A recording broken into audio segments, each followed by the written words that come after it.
Hello everyone, welcome to the Smashi Business Show, your daily dose of the biggest stories in the business from the MENA region. Today is March 14 or March 15?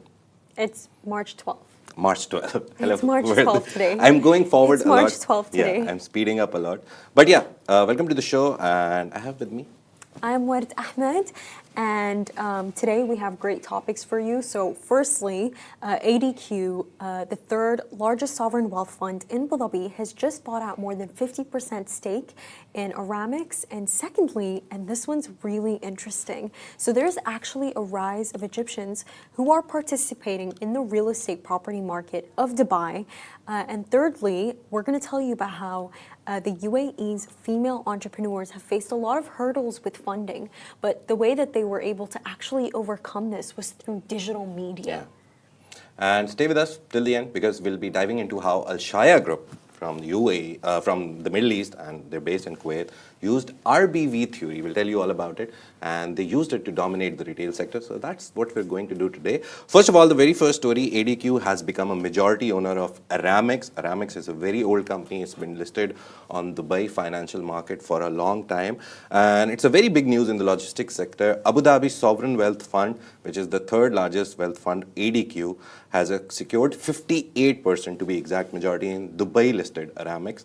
This was done through a voluntary tender offer where ADQ acquired 35% from previous shareholders, while 23% was already held by its subsidiary AD Ports Group. And investors responded positively with Aramex share price rising nearly 1%, and by the end of this was early trading, but by the end of the day it rose to nearly 3.86%, and the final closing share price was 2.86. So yeah, that's like a 25% gain year on year. Okay, and now this acquisition is actually a part of ADQ's broader strategy to dominate transport and logistics in the region. Now, the fund already owns AD Ports Group, Abu Dhabi Airports, Etihad Airways, and Etihad Rail, making Aramex a natural fit. Now, Mansour Al-Mulla, ADQ's deputy group CEO, has highlighted how Aramex will strengthen their logistics network, improving connectivity and operational efficiency. Yeah, and this move also follows ADQ's earlier try for acquisition. It was very interesting that back in January, its subsidiary Q Logistics Holding, they made an offer to buy Aramex 100% of it, even at the highest price, it's 2.86, but they offered to buy 100% of Aramex for 3 dirhams per share. So that attempt was thwarted and it didn't work out. But now, while ADQ now doesn't have full ownership, it at least has a majority and controlling stake, which means it has major influence over how Aramex's future will be. And there's still time for other shareholders to sell. Now, under UAE Securities and Commodities Authority regulations, ADQ is accepting additional shares until March 24th, with the final tally of tendered shares announced on March 28th. Now, with $225 billion in assets, ADQ isn't slowing down, and this latest deal cements its position as a regional logistics powerhouse. Yeah. Moving on, second story of the day, as Word said in our Instagram story, you should follow us on social media and see whatever we do on social media. We do a lot of good stuff, and we have a newsletter which comes out as well. And as Word interestingly pointed out, that it's a very interesting story because Dubai real estate is the biggest thing in the market, and Egyptians are making waves in Dubai's real estate market. The first 2 months of 2025, the number of Egyptians buying property in Dubai surged by 150%. Compared to the same period last year, that is 2024. And this report came out from Better Homes. It's one of the house renting, buying, consultancy, mediator group. It's a very big group in the UAE, Better Homes. And this builds on a 61% increase in 2024. So in 2024, the Egyptians buying property saw a 61% surge. This year, in the first 2 months, it's 150%, and the 61% was reported by Alsop and Alsop. That's also another company in property. This rapid growth makes Egyptians the fastest growing group of foreign buyers in Dubai right now. That's the interesting part. And a big reason behind the surge in Egypt's economic situation, last year the Egyptian government devalued the currency by over 60%, and they raised interest rates to 28%, making local borrowing very expensive. Now, meanwhile, the UAE dirham is stable, pegged to the US dollar, with lower interest bank rates of around 4.3% for wealthy Egyptians investing in Dubai real estate, has just become the safer bet to preserve values and hedge against this inflation. And Egyptians are becoming a major player in the market. They now rank fifth amongst the biggest foreign buyers in Dubai. So obviously, Indians are the top ones. They have the most investment in Dubai property right now. Saudis, neighbors, they're the second. Britons, UK people, they're UK and the regions around Britain, they are the third one. Pakistanis, interestingly, are fourth, and then come Egyptians, and this was according to the Global Property Guide. So Egyptians also make up 4% of the UAE's total population, which is a strong presence in Dubai business scenes. 4%, I think Dubai's population is nearly 3 to 4 million out of 11 million. 4% is a lot of people. So I think now they have matured and they're investing in property. Yeah, and just to kind of develop on what's going on with Dubai's real estate market, it's still booming. Of course it is. It's Dubai.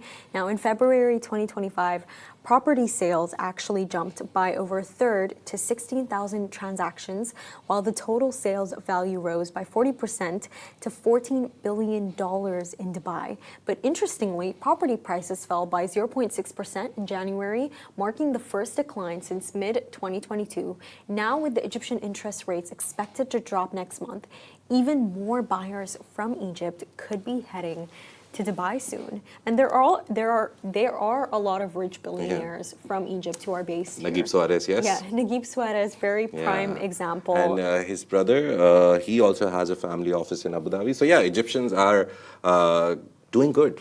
They're earning doing a lot, good. and now they're investing in property as well. Moving on, last story of the day, UAE women entrepreneurs. We recently celebrated International Women's Day, and there was a report which came out, which is called Visa's Women SMB Digitalization Index. Has a lot of interesting numbers. We'll tell you all about it.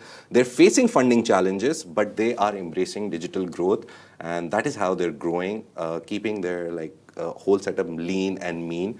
So despite making significant strides in business, funding has remained a major challenge for women entrepreneurs in the UAE.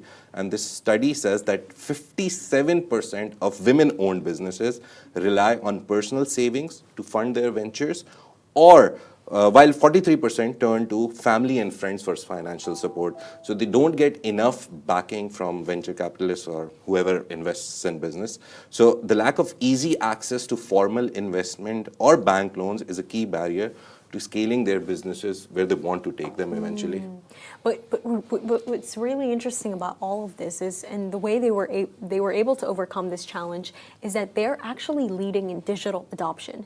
Now, the report highlighted that 55% of respondents feel more confident in accepting digital payments, both in-store and online, compared to last year.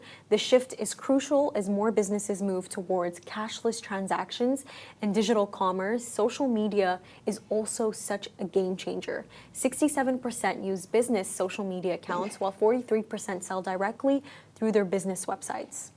And security is one of the bigger issues, to be honest, right now. The survey also found that 59% of women businesses owners prioritize employee awareness and training.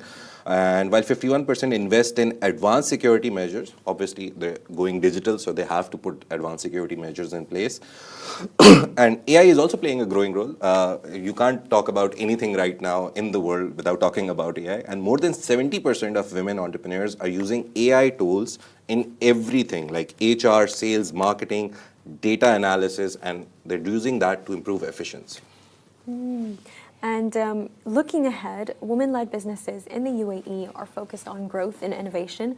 Over half, 51%, plan to expand into new markets, while 46% aim to diversify their product range. Now, many are also eager to improve their financial skills with interests in payment security, e-commerce setup, and fundraising. Now, with major initiatives like Visa and Meta's marketplace for supporting them, the future looks very promising for women entrepreneurs in the UAE. But much more than that, I feel that, Emirati female entrepreneurs in the UAE have honestly defied all the odds, and they've done it because of social media. Yeah. They've done it because of social media influencer marketing. And I've seen this in a lot of businesses here. I mean, take a look at Salt, which was founded by Amal Al-Marri. Yeah. I remember there was this campaign that they did for hiring people where they called it Salt Got Talent. And, you know, it was one day, I believe it was it Wednesday, Thursday? I don't remember. All I know is that so many people gathered. There was like 5 hosts, and you know they told people to just come and talk about themselves. It was almost like a performance. Yeah. And by the way, if you know Salt, they're constantly renewing. They're constantly Nice. renewing their marketing strategy. Just very recently, they launched a collaboration with Rumaila Farm. Nice. Yeah, and Rumaila Farm, they have a really beautiful history too. But beside the point, they're constantly renewing and doing collaborations. Now it's with Rumaila Farm, another brand that I also see that really takes advantage of marketing, Classy YM.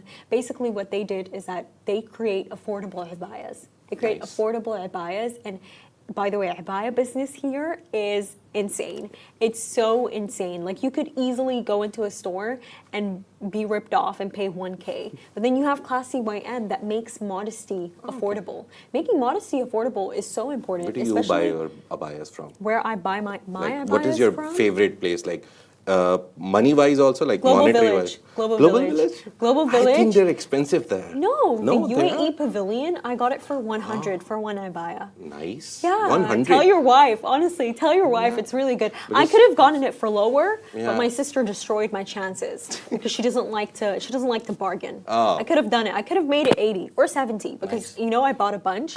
But yeah, so you have Classy YM. Who do you I have also heard have? of these big markets, like abaya markets near Sharjah, Dubai border. There's J3 or- Mall. Yeah, There's J3 yeah, Mall. right. J3 Mall is, you just have to bargain. You need to know how to bargain. J3 Mall is also, but you know what I heard that's really hilarious? Apparently the dudes in Global Village, and that's why their abayas are really nice this season, went to J3 Mall and just copied all the designs there. Nice. Because that's a good idea. Honestly, it is a good idea. Yeah. But what other businesses can I possibly think of?